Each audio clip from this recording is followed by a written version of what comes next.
Glowberries are a really great new resource in Minecraft 1.17.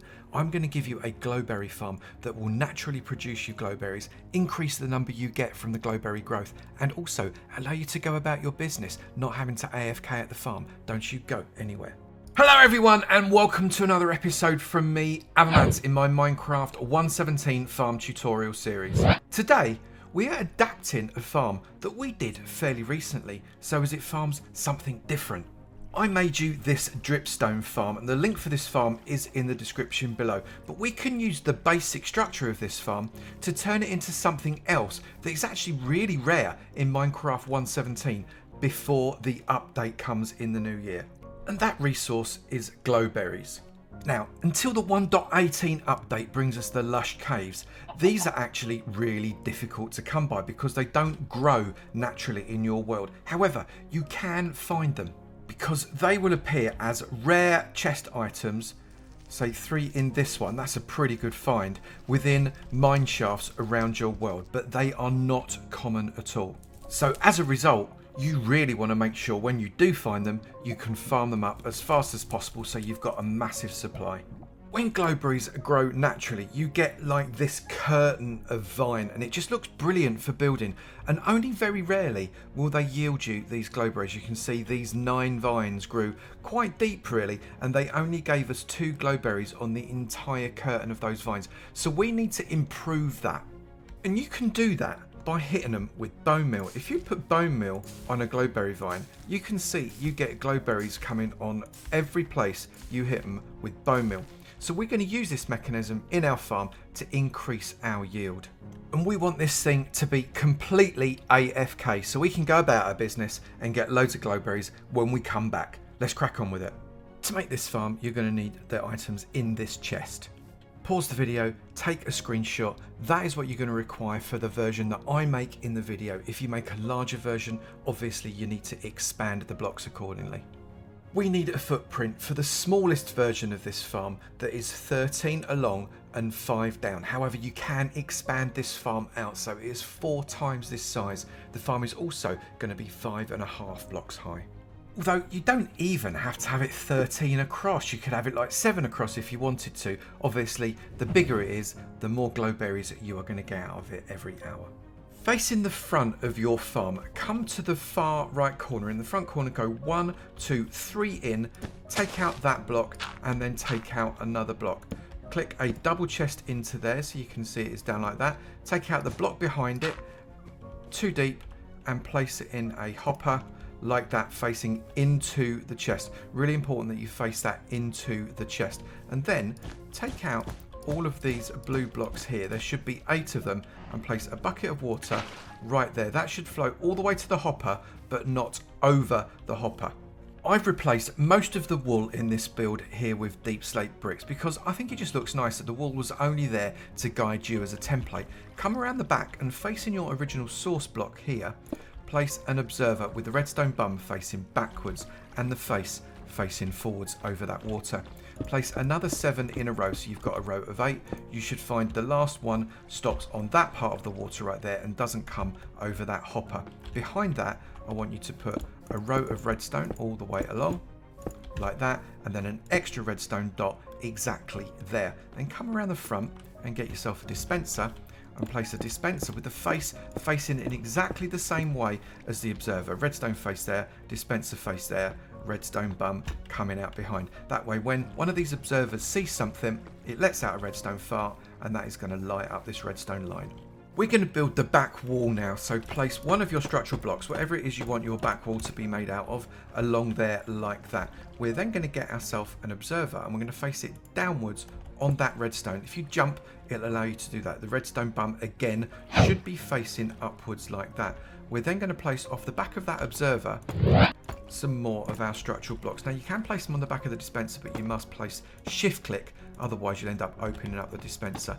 Bring those all along, then go out 1 past the dispenser and 1 more, exactly like that.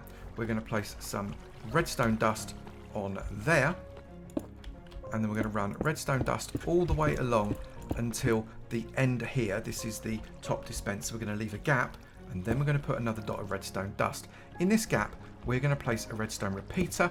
We're going to right click on it 3 times. 1, 2, 3. That sets it to a 4 tick delay. That is 4/10 of a second.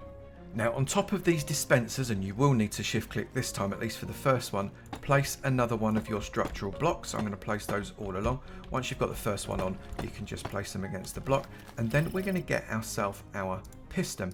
And these pistons need to be facing forwards off the back of the top of these. So you may wish to build yourself up a little bit of scaffold or something like that, but you want to be placing your piston so as it's facing forwards like that all the way along your row.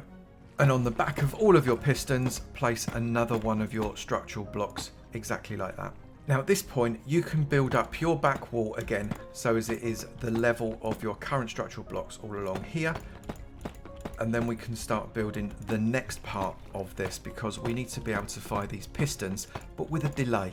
The principle here is when a glowberry grows past the observer's face, it makes it jump and it lets out a redstone fart. That redstone fart will then put a pulse through the dispensers that will put in a little bit of bone meal onto those hanging glowberry vines. Those hanging glowberry vines will then grow an actual glowberry, which means that all of the vines are going to have extra glowberries on them than they would have if they were growing just naturally. And then ever so slightly later, the pistons fire, knock off those glowberry vines which are collected in your hopper down there and pushed into your chest. The glowberry vines then start growing again. On the redstone dust that you have got the other side of the repeater, place an observer facing towards it. That observer is going to see that redstone dust pulse and let out its own redstone fart. Place a block there, place a piece of redstone dust over the bum of the observer, and then another repeater next to it, and set that for 4 ticks by right clicking on it 3 times again.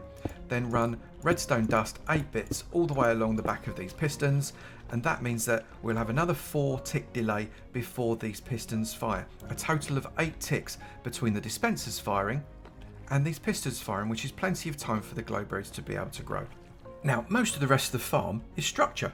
Place whatever structural block you are using along on top of those pistons, and then get yourself your slab, whatever it is you're using again, and bring it along on top of those. This is going to be the roof, but it's also going to be the level that we start growing our glowberries. So come one level out in front of those blocks so they are over the pistons and the dispensers and the observers, just like that. This is what we're going to hang our glowberries from.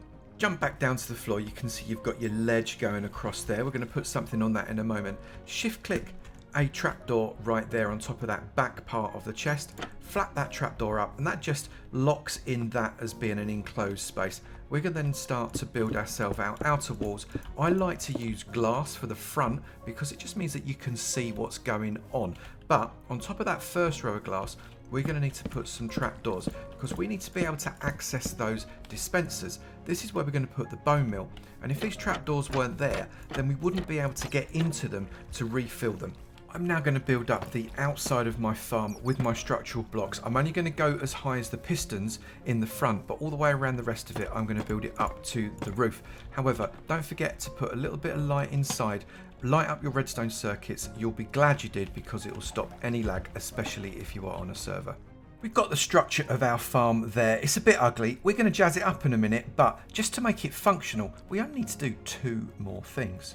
The first thing is to come along and unflap these trapdoors so you can access those dispensers. Then click into the dispensers and put in some bone meal. I'm just going to put in a little bone meal right now. Obviously you could fill this up with bone meal. It's entirely up to you. The more bone meal you put in it, the more you are going to get out of your farm before you have to reset it and refill it. Then trap them back up again. 1, 2, 3, 4, 5, 6, 7 and 8. Then we're going to get our glowberries, and we're going to place the glowberries just above where the pistons are. You can see they sit in that block area. They perfectly fit against that slab.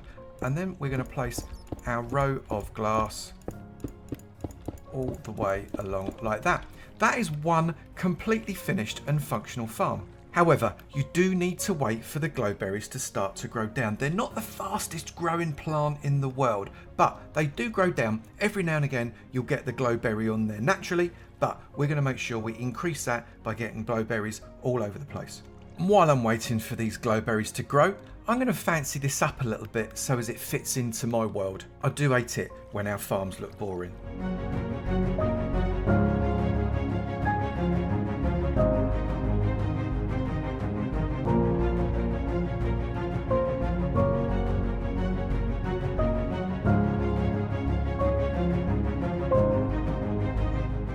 our glowberries have started to grow down now, and we've actually got, you saw just in the background there, we've got 4, it was 3 and just a brand new one grew behind me. We've got 4 that have already grown with berries on. We however do not have anything in our chest just yet, you can see right there. We're going to give it a little while and we're going to see what we can get after an hour or so of just mooching around and not doing anything. You just saw the first one went, it's AFK time. That's been about an hour and a half since we last looked, so I'm going to come around, I'm going to see how much we have got inside of our chest. Okay, so we've got 55 glowberries, very nearly a stack of glowberries in an hour and a half. So that works out as just over half a stack an hour, which doesn't sound like very much, but bear in mind this fella is going to be chugging away in the background. No matter what you're doing, you could be playing for several hours and getting a number of stacks of these glowberries. It's also only an 8-station farm. You could maybe do a double-sided one that is 16 stations instead of 8, which is going to give you double the glowberries. And perhaps you could make it 2-sided, just like the Dripstone farm that I mentioned right at the beginning of the video that's very similar to this. That would give you 32 stations. That's 2 full stacks of glowberries an hour, whilst you wander around building castles or medieval houses or whatever it is you like to build. These glowberries are an absolutely brilliant additional building block for your builds in Minecraft 1.17 and above. They bring depth, texture and life to the entire build. They're like bushes but with glowing, and they add light as well. They actually do give light levels off, which means you can use them to stop your mobs from spawning as well. They've got all kinds of applications, and this is a really easy way of getting loads of them before the lush caves come, and even after the lush caves come too. If you have enjoyed this video, please do remember to slap that like button. It'd be great to know you enjoyed them, and I will keep on making. Also, if you've not done it already, please do hit that subscribe button. It'd be great to see you in my sub club, and I look forward to seeing you in another video. You take it easy now. Bye.